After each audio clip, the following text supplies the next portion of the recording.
actually was something wrong, and they were like, yeah, maybe we probably shouldn't bully her every day. Like that would probably be a good idea.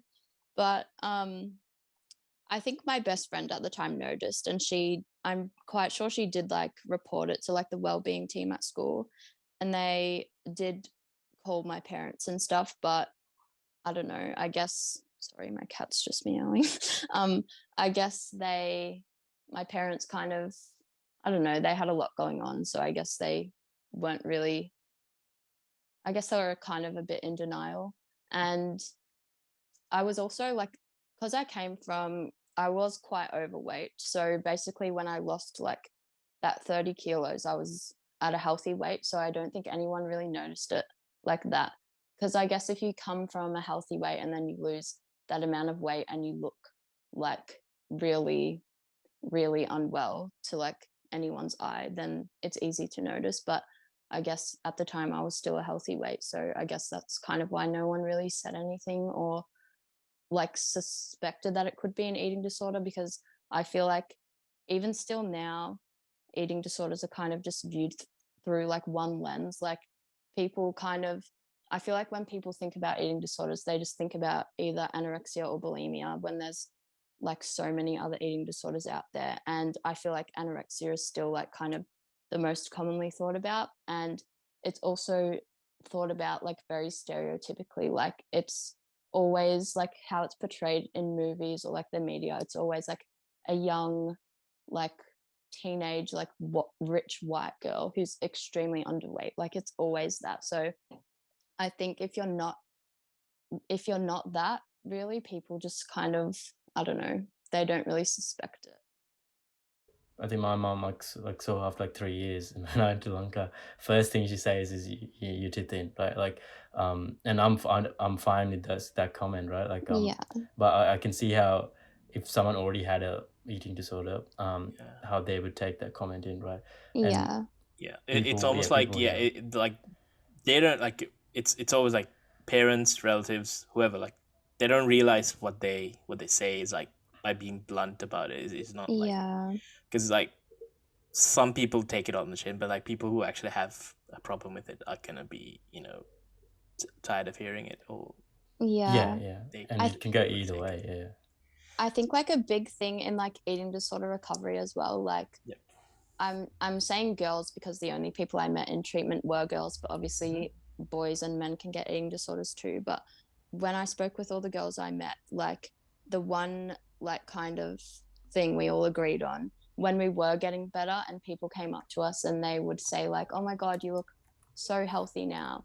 Like obviously they don't mean that in a horrible way at all, but because you're still unwell, your brain kind of like warps it into them basically just calling you fat and like telling you how much weight you've gained and stuff like that. So that can kind of like trigger you and like set you off again, which is like really hard. I feel really bad for people, or like I do kind of feel bad for them because it feels like, I guess it would be kind of just like you're just kind of like tiptoeing around them because like you're so scared of what to say in case you say something wrong and it Hmm. sets them off again. But I don't know. I feel like there's also like a lot of things out there that you can teach yourself, like a lot of resources you can read to like make sure you're not saying the wrong thing. And yeah. Yeah, true. I think there needs to be more. I mean, the conversations like this where people sort of realize that. Like before I met you, I would say those things like Yeah. not out of any malicious, Yeah. intent, but Yeah. just because I was ignorant. But now I'm very uh, n- in tune with what I'm saying because I'm scared. I don't want to hurt anyone or just Yeah. make them suffer. Yeah. Like people have to. Yeah, Yeah, every time I meet a friend who's lost weight, like now I'm consciously thinking, instead of saying like you look so much better, or like um you look so much healthier, like that's something I like, now I've realized it's horrible to say from their Mm, perspective. Like it's, you're almost like demeaning the fact that they weren't healthy and they didn't look that well back yeah. then. And and that's, even like if they don't take it um personally, like I think it's still something that you shouldn't say. Yeah, I think so too. Also, it's just like you're just kind of like reducing them down to like Mhm. a body weight. Like if that's the first thing you notice, I mean, I'm not attacking you at all because I would do the same, like Yeah. I would have done the same thing years ago too, but you're kind of just like reducing them down to a body weight. And when you think about it, that literally does not matter to like Yeah. in any aspect of the world, unless you're like their doctor or like that's Mm. literally the only setting it would matter Yeah. in. I think it's important to take that like either like initial surprise that if you see them, Yeah. and or like even happiness, and Yeah. turn it into something like it's so good to see you, Yeah, I which I think think so. is What I always go for yeah. is now when someone tells me, like there's people who tell me I've lost this much weight, Mhm. or like they look like they've lost their weight. I just first thing I ask is, how do you feel? Yeah. Right? Yeah. How do you feel? And that, I don't know, I think that's at least makes them stop for a second and think, okay, am I just, because they might not even have an eating disorder, but you don't want to sort of push them down that Yeah. path. Yeah. Yeah. That kind of stops them and makes them think about, am I just focusing on a number too much? Yeah. And this number is so arbitrary. Like there's so many variables that are outside that are not weight related, Yeah. that are much more important. Yeah. Um, but just this random number that gets created. I think, well, yeah, I think scales should be banned.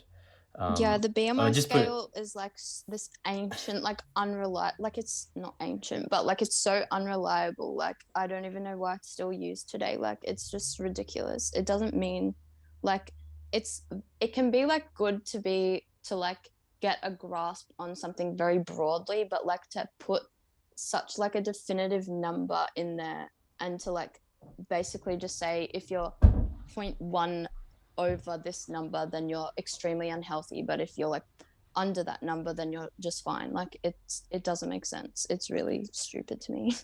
Yeah, I think they should just have it in and at the doctors, and they Yeah. shouldn't have it at home, and that's just gonna that's not gonna help you at all. I don't think. I Yeah. think we should. I think people should need to get more attuned to feeling, like how they feel in their Yeah. body, Yeah. right? And how different foods make you feel and like how much energy it gives you, because like really that's the most important thing. Yeah, It's and all then about body positivity in the end, and like Yeah. feeling good about feeling good about being yourself, I guess, like, and not Yeah. trying to stray too much off that path. Yeah. Um, yeah. And then that's and I know we didn't touch on this, Emma, but I think would it be fair to say that body dysmorphia is like the source, or like the at the center of all these eating disorders? I feel like there was a lot of things in my life that kind of like led up to me developing an eating disorder, but um I'm not too sure. I feel like probably my body dysmorphia developed while I had an eating disorder because basically, like, I still have it now. Like, I just have like quite severe body image issues. But I would say, like, while I was sick, obviously, in my brain, all my doctors were saying, like, you are really sick. You could die at any minute. You're really underweight. So obviously, I knew that in my head, but I was so like dismissive of it. I was like, I don't care, because literally, when I look in the mirror, all I can see is like the old me, like the 13-year-old me who was like extremely overweight. And like, yeah, I don't know. So I feel like my body dysmorphia kind of developed while I had my eating disorder, but yeah, I'm not too sure. It's still a big Okay, part of my life these interesting. days. Thanks for sharing, Emma. That's okay. Because yeah, no, because I would have thought like the eating disorder sort of stemmed from body dysmorphia, but that's interesting to know that eating disorders can just start on its own. It doesn't need like a reason to, I guess. Yeah, I feel like as well, because my brain was so starved, your brain can start to play tricks on you as well when yeah, you have like no like nutrients going around your body. So there's actually been a lot of studies where like it shows like how irrational people with eating disorders are, and like even I think back to the thoughts I had and I'm like, wow, you were like that is very interesting because like I literally could not even drink water. I thought water would make me gain weight, which is clearly ridiculous, like obviously so stupid. But yeah, I think because I was so unwell, my brain like started playing tricks on me as well. So every time I'd look in the mirror, that's yeah, all I could see was like the old me, even though I clearly knew that I was very unwell and I didn't look like that at all. But I just couldn't like shake what I was seeing, I guess.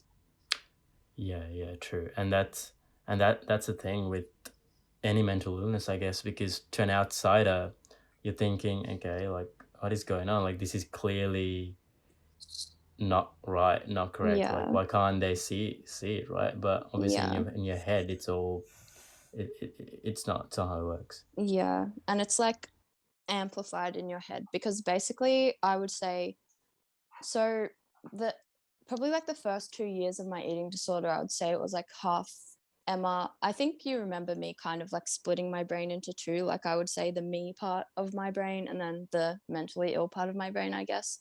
So I'd say like the first couple years of my eating disorder, it was like 50% me, 50% my eating disorder. And then the last year or the last couple of years, I would literally say it was like 99% my eating disorder. I basically had no thoughts of my own. Like, it was like I was literally trapped inside my own head. And it was a bit, yeah, a bit overwhelming at times. Wow. So what that at that peak, I know I think you told me ages ago that you were just eating an apple a day and like walking all the time. Yeah, my little apple and green tea moments, really super fun. That's crazy. And didn't you sort of have a did you faint in school or something? Well, they, I don't think it was school. I remember this one specific time, or maybe I don't know. There was a lot of times I fainted, so I can't really remember. But I remember one time in the shower at home, I like collapsed, and I was there for like I don't even know how long to be honest. But um, yeah, I was just like on the floor, and yeah, I was just. I think at this time still, actually no, I was like starting to see like an outpatient team at this time, but I still was like terrified of like being admitted to hospital again. So I didn't like tell my mum or anything that I like would faint all the time. But yeah, it happened in the shower quite a lot. I think like the change in temperature, like you going from like the outside to like a hot shower really like plays with your blood pressure. And when you already have quite low blood pressure from not eating much and exercising too much, then like you're really susceptible to fainting. So yeah, it happened a lot in the shower at home. And I remember another time just before I got admitted to hospital, I basically did not eat for 9 days. And it was the day before I went to hospital. And my friend who lived around the corner from me, she was like, "Oh, do you want to go on a walk?" And I was like, obviously going to jump at any chance to exercise. So I was like, yep. And we didn't even walk long at all. I would say maybe like 15 minutes. And the whole time I was with her, I couldn't even hear her speaking. Like all I could hear in my body was my heart beating, and I could hear it was just like an echo of my heart beating. I like could not hear her talking at all. And then basically I dropped her off at home, and it was probably like a 3 minute walk back to my house, and I couldn't do it. I just on the sat on the grass, like on the nature strip, and I was like, I'm definitely going to die tonight. Like that's all I thought. Like my heart was like it was going crazy. My heart just like was beating so fast, and yeah, I couldn't even hear, and my vision was so blurry, and every time I took a step it was like just like the pain in my body. It was crazy. Yeah, it's almost like it takes over you, right? Like Yeah. the whole thing, and yeah, it's all you Um, think about. yeah, wow. And then maybe we'll sort of focus on the recovery, right? How did that sort of take place? So I'd say so the first time I got admitted to hospital, I was in year 11, so 2014. And I would say hospital, like even though at the time it felt like the worst place on earth, which it was. Like, if you're being forced to like confront your biggest fear in the world like multiple times a day, obviously that's quite a stressful experience. And yeah, at the time it felt like the worst place for me. And I also do think like I learnt a lot of things from the other girls I met through treatment, like a lot of eating disorder tips, I guess you could say. But in the long run, it really just helped me so much. So basically, the first time I was admitted to a psychiatric facility. So yeah, there was that, and I was there for 3 months. And basically, the whole time I kind of like refused the food. So they would feed me with a nasogastric tube. So it's like a tube that goes down your nose and like into your stomach. So yeah, I pretty much had that for like 2.5 months. And then finally I was like, yeah, I just want to go home. I cannot do this anymore. So I started eating again. But then I guess I kind of like wasn't really equipped enough to like, when I went back out into like the normal world, I just kind of, it was too much for me. I just still couldn't eat. And then I went back to hospital. Basically, I'm pretty sure I got admitted to hospital around 12 times because I just could not eat outside. Like, it was just way too hard for me. And the psych ward wasn't really made for people with eating disorders. So the other times I was admitted to hospital, it was to the medical ward. And even then, I'm not like attacking them at all, but like they kind of just have to get you in, get you medically stable again, and then send you off. So like obviously you kind of go in there, and I think most admissions to the medical ward are around 3 weeks. And so I was in there probably like 3 to 4 weeks every time. But so you're kind of in there for like a month, let's say, and like you gain weight and then they kind of just send you off. Like obviously they like set you up with like outpatient appointments and stuff, but it's still kind of very difficult to come to terms with the fact you've probably gained around like 10 kilos in a month. And obviously your brain can't really catch up, and like you're mentally not recovering in a month, even if physically you're in a much better position. Should I talk about like actually the treatment in hospital? Because I feel like that can be kind of traumatizing in itself. Yeah, Yeah, go if you for want it. to, yeah. Yeah. Okay, so basically on the medical ward, you get weighed twice a week, and once a week you have a meeting with your doctor dietitian. They also have a teacher on the ward. So yeah, your doctor dietitian, the teacher, and your family. And they basically assess like your progress, your weight, and how much longer you need to stay in for. But I guess like a day in hospital, if it's a way day, you have to get woken up at like 5:36 in the morning, and basically you go to the toilet and they put a little bowl in the toilet to measure your morning pee, because a lot of people kind of try and hold in their pee so they weigh more on the scales. So they take the bowl and then they weigh it to make sure that you've done like a normal amount. And then so basically when you first get in the hospital, you can't walk around at all, so they wheel you from literally, the toilet is like 5 meters away. They get you from your bed and like wheelchair you to the toilet. And while you're on the toilet, there's like a little curtain around it, but the nurse is always standing out there listening to make sure you don't like vomit, I guess. And yeah, you're not allowed to flush the toilet yourself, and they're listening to you pee or anything else the whole time. And then they have to look and make sure you've done no vomiting in the toilet, and they flush the toilet for you. And they basically listen to you in the shower. And afterwards they also do like skin checks in the shower, where basically you're just in your underwear and they have to like look over your whole body to make sure you don't have bed sores, because obviously when you're like really malnourished and bony and you're put on bed rest, you're very susceptible to bed sores because your bones are like on the mattress, I guess.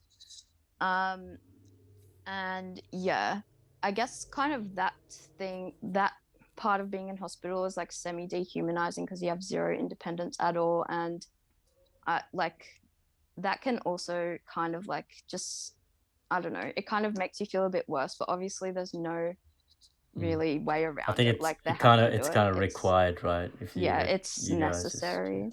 yeah, Yeah, for sure. because like eating disorders kind of like I would say I broke a lot of people's trust. Like me, like the Emma part of me, I'm like a very trustworthy and like never want to hurt anyone's feelings, like ever. But like the eating disorder was not me, and I would yell at people. I would break a lot of people's trust. So obviously it's necessary because they're trying to get you better, but it's also like slightly dehumanizing. um them like listening to you go to the Was toilet it 24/7. you? Was it you who told me that you guys were putting rocks in your pockets to like make yourself heavier? Yeah, I don't, we weren't able to do that because basically they make you like strip naked and you have to put a gown on to be weighed, so you can't put anything anywhere. But I did see that in, I'm pretty sure it was in Skins, but I know a lot of people do that. Or in like outpatients and stuff, I would drink so much water beforehand because 1 liter of water weighs 1 kilo. So yeah, to make them think I haven't lost as much weight as I actually have. And even during like, so like in hospital, we would have breakfast, lunch, dinner, and then morning tea, afternoon tea, and supper. So you had, I think, 15 minutes for snacks and half an hour for meals, and the nurses would just like pretty much stare at you the whole time to make sure you weren't hiding food or dropping food or doing anything sneaky that would stop you from gaining weight. And after meal times, you will put on an hour's bed rest, or pretty much you were always on bed rest for the first couple of weeks of your admission. But then when you got off bed rest, you were allowed to kind of like potter around your room a bit, but always after meals, an hour bed rest. Fair. Because I think Yeah. I saw a documentary, or maybe it was a movie, but that oh yeah, it was a movie that was kind of a documentary, but I think it's called Short Term 12. Yeah. I think, but It's I think got this Brie girl was just Larson, Rami Malek, and yeah. Tell us the guy from Atlanta. Yeah, I watched it. No, Too. but I watched it too. I watched it during uni. yeah, I'm not sure if it's that one, or maybe I watched maybe I watched something with you, Emma. I can't remember. But this girl was just in a room, so it's like what, like 3 meter room or whatever, Yeah. and she would just pace up and down all day. Yeah. Like she would Same. count the steps. Yeah. Same as like, I think a lot of the girls, again, I'm saying girls because that's all I met in treatment, but obviously guys can get eating disorders too. But a lot of the girls I met, we kind of like fed off each other, no pun intended, but yeah. um yeah, they like, their behaviors would kind of like rub off on you eventually. And I guess because there was usually 3 or 4 of us in one shared room, and once we got off bed rest, all of us would stand up, like literally we'll just stand there the whole day because we weren't allowed to pace because the nurse would be watching us 24/7. And I'm pretty sure because we were all obsessed with eating disorders, we all watched the same documentary where one of the girls was like, standing burns 30 more calories an hour than sitting. So we would all just obsessively just stand there, just stand all day long. That's all we did. Yeah, pretty fun times. Also, I think apart, like eating disorder treatment is kind of, like I said before, it's like semi dehumanizing, but obviously it's very, very, very necessary because you can't really trust somebody in like the early stages of their admission to hospital because they're extremely unwell and it's not really them. But I remember a couple of times I like refused to be tubed because I didn't want to eat, and I didn't want the tube going down my nose. So a couple of times they called security on me and got like 2 to like 4 old men to just hold me down while they shoved a tube down my nose. And obviously, like, it was a necessary medical thing to happen, but that in itself is like quite traumatic, I guess, like holding a very, very unwell teenage girl down, like 4 old men yeah, just kind of a lot. But yeah, had some interesting times in hospital. After the last time I was admitted to hospital, they were like, Emma, if you come back one more time, because I was 18 in my last admission and I was on a pediatric medical ward.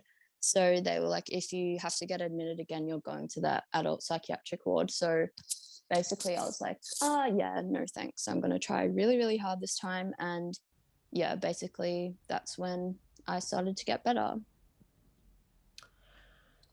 Yeah, wow. And that I feel like that's a whole journey that takes years and years and hard work, and it's such a lonely journey. I feel like it's like there's all this support you can get, but they're only going to help you so much, right? You got to want to change, and you have to do it by yourself, Yeah. I guess.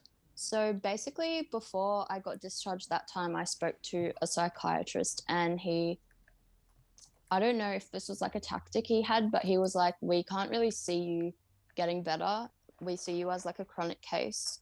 And he's like, even people who we do see getting better, it takes them around 7 years to, he didn't even say fully recover, because I think the same way as him. I think once you have an eating disorder, it's kind of always there in the back of your mind, and you always have to be like on top of it to make sure it doesn't sneak back in, because even quite like even like a few months ago, I had like a little relapse with like bulimia. So like and I've been like pretty well for like quite a few years now. So you need to like kind of always be on top of it. Otherwise, yeah, it will just kind of take like any opportunity to come back into your life. So yeah, but he said it would take around 7 years. And I kind of got angry at him saying like, we don't think you're ever going to get better. So I was like, actually, yes, I will. So I feel like it was kind of a tactic by him, because I was like, actually, I hate you. I am getting better now. And I would say I was still like pretty unwell for the next couple of years. But then I was like, wait, I kind of want to have a life. So I don't want to be like sick.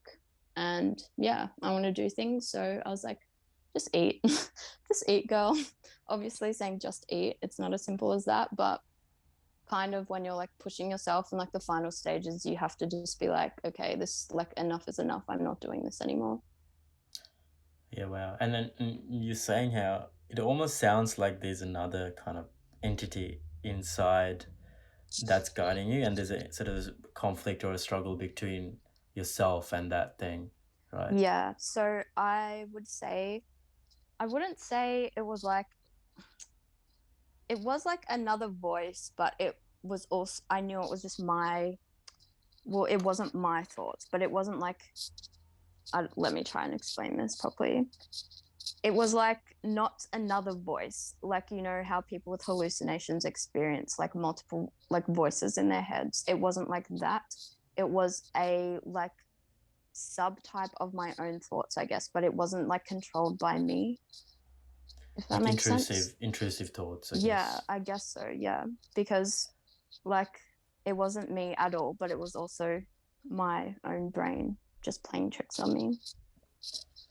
Yeah, wow. And then it must have felt really like obviously your body is just destroyed from years and years of not eating, right? Yeah.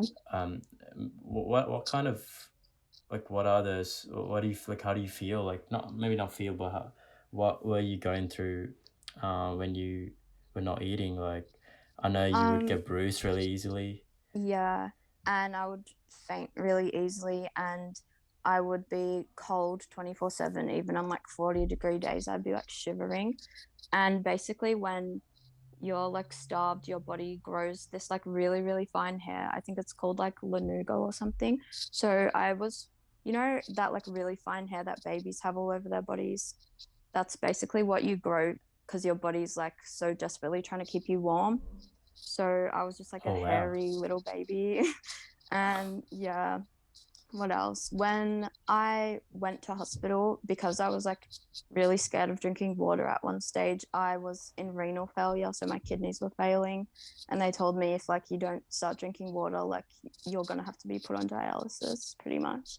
And yeah, but even then it didn't like hit me. I was like, because I think a big part of anorexia especially is like I'm not sick enough, like I always need to get sicker.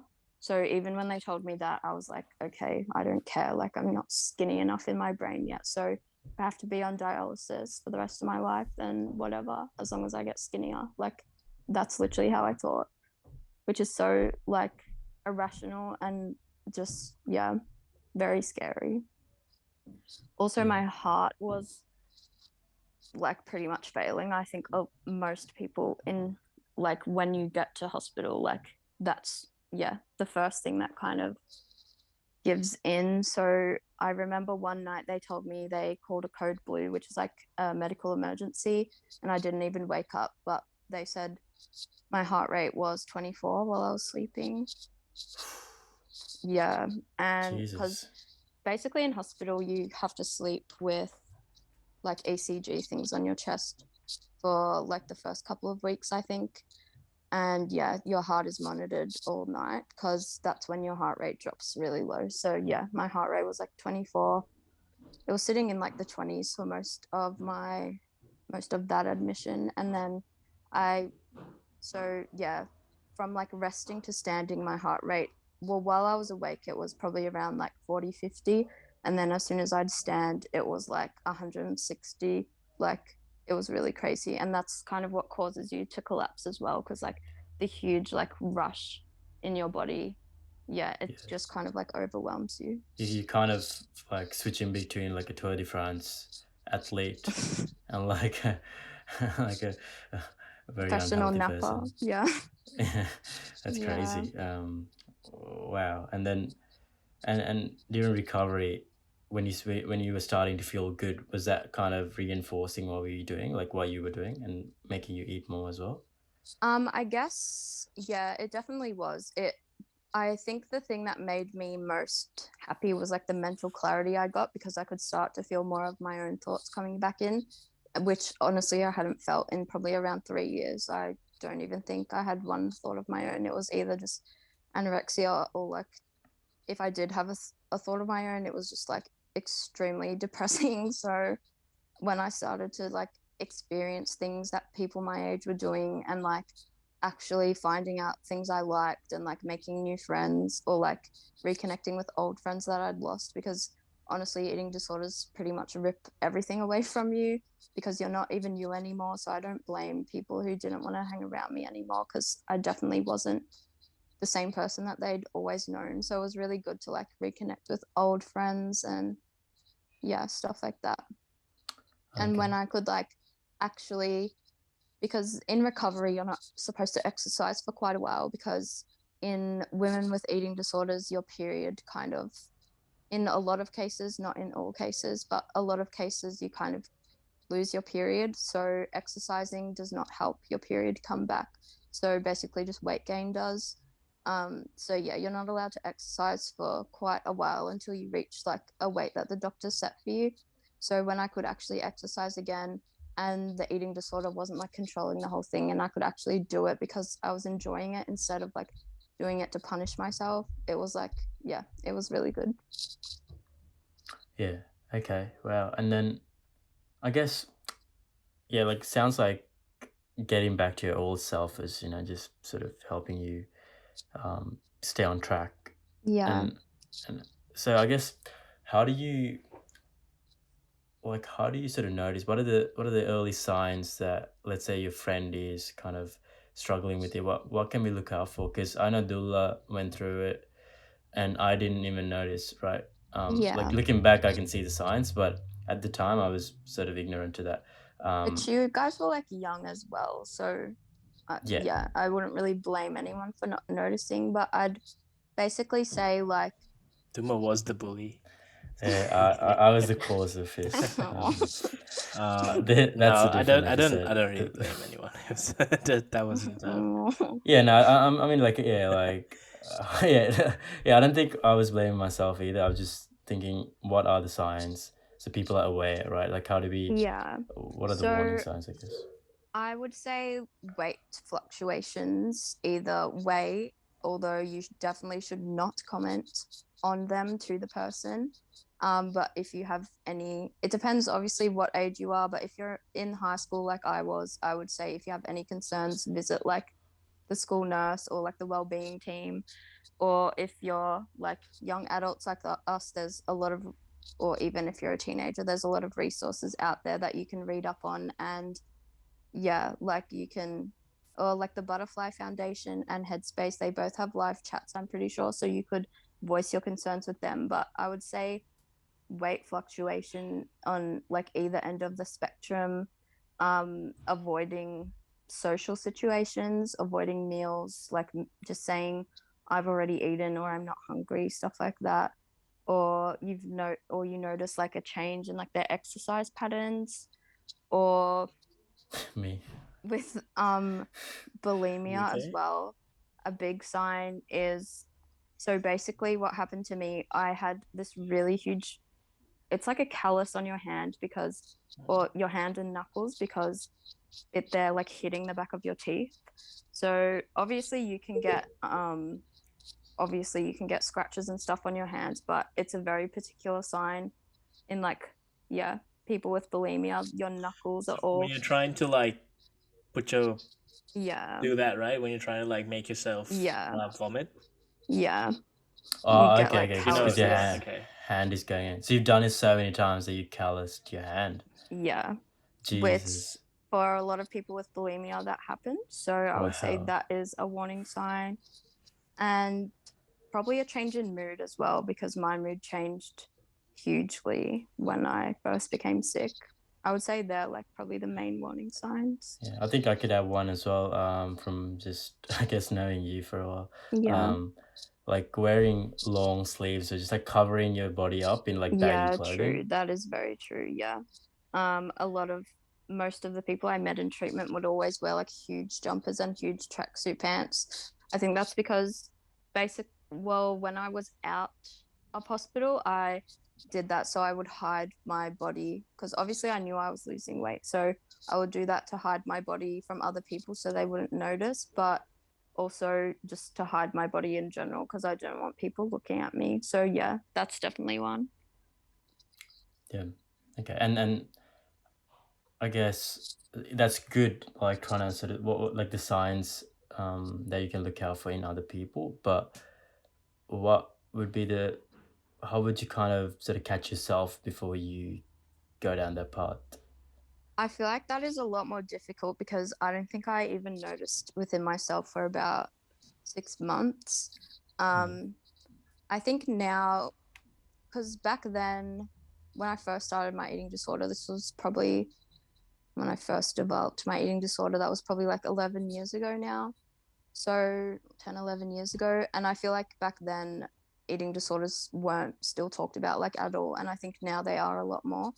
So I feel like maybe if I was starting to develop my eating disorder now, I would have a lot more knowledge about them and I would be able to kind of just seek help. But I guess what I first noticed in myself was my thoughts becoming less and less, and not being able to stray away from things I'd planned in my head.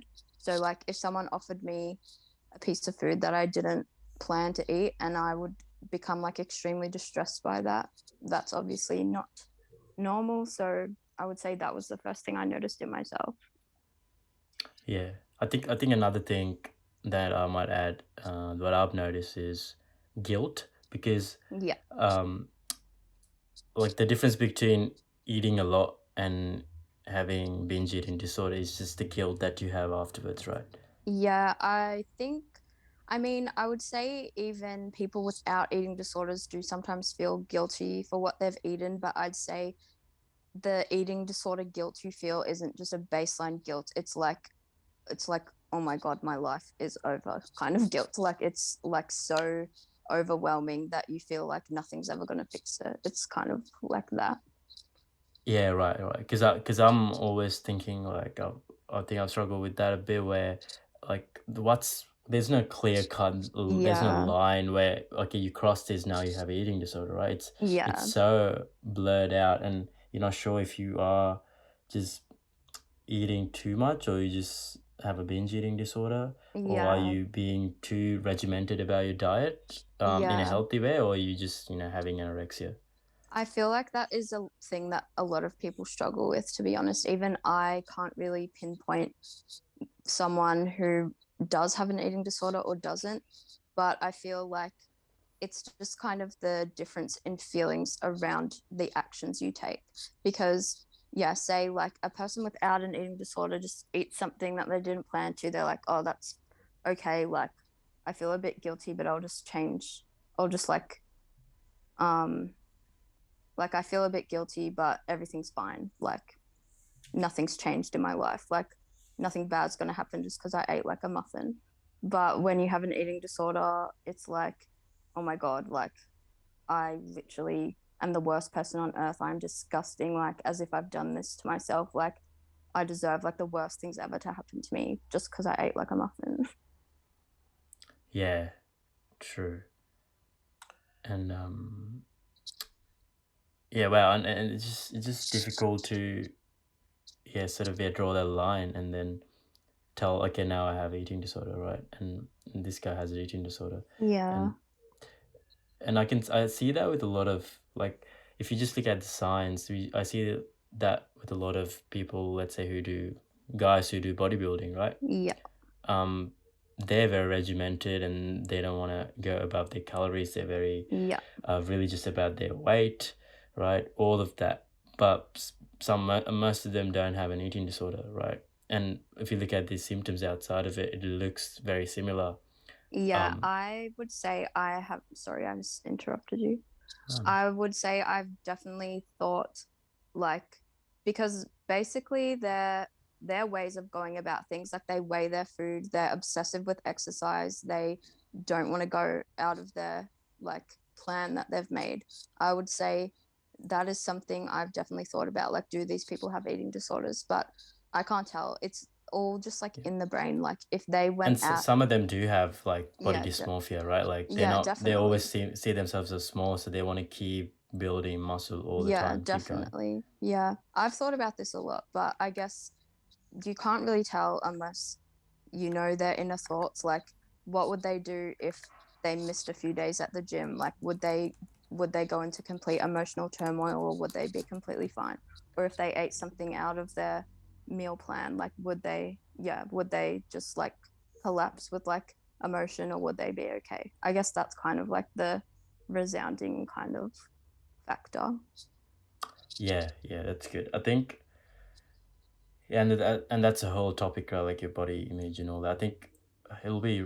I would really like to have you back again and touch on your experience about on like body image issues, and I know you're still sort of working through that. So, and also maybe touch on the sort of depression and all that as well. But maybe before we wrap up, how can we support the cause, right? Can you point us to any resources? I know you talked about Butterfly Foundation before. Yeah, I would say definitely the Butterfly Foundation, because they have resources for not only the sufferer of the eating disorder, but also friends and family. I'm pretty sure they have a live chat. Don't quote me on that, but I'm quite sure they do. But their website is actually just amazing. It's like really informative and really supportive. And there's also Eating Disorders Victoria. They have a lot of great information, and on a more like kind of broad kind of thing, I guess like Headspace, would be also really helpful. Yeah, awesome. We'll put all of that in the show notes for you guys as well. Yeah, I think we can probably wrap up for today. But before we wrap up, something I want to ask you is, how are you feeling? I'm feeling pretty good. I still have a lot of trouble with my body image and stuff like that, but I would say, like, for the most part, I know I will never get really sick from an eating disorder again. Like I said, like a few months ago, I had this small relapse, but I think in like the grand scheme of things, small relapses are gonna happen, and as long as you don't let it like take over you, then everything's fine. But I'm feeling pretty good and like a lot stronger within myself, and I can like pick it up now and kind of nip it in the bud, I guess, before it gets too bad. So yeah. Beautiful. That's good to hear. Thank you. And I guess like goes without saying, but like we're pretty proud of you. Thank Yeah, you. obviously. I think I've told you that much many of- times. Yeah. Thanks, guys. Yeah, all good. Yeah, thank you so much for coming on the show, and That's okay. Thanks for having me. yeah, and to everyone listening, thanks for listening. And if you related or even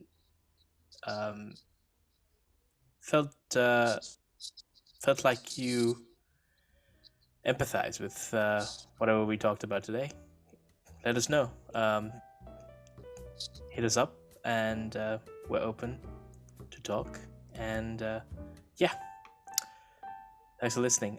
Thanks, Emma, once again. And Thanks, guys. yeah, all right. Goodbye then. See ya. Bye. Bye. Okay. That was a heavy one. I'll stop as well.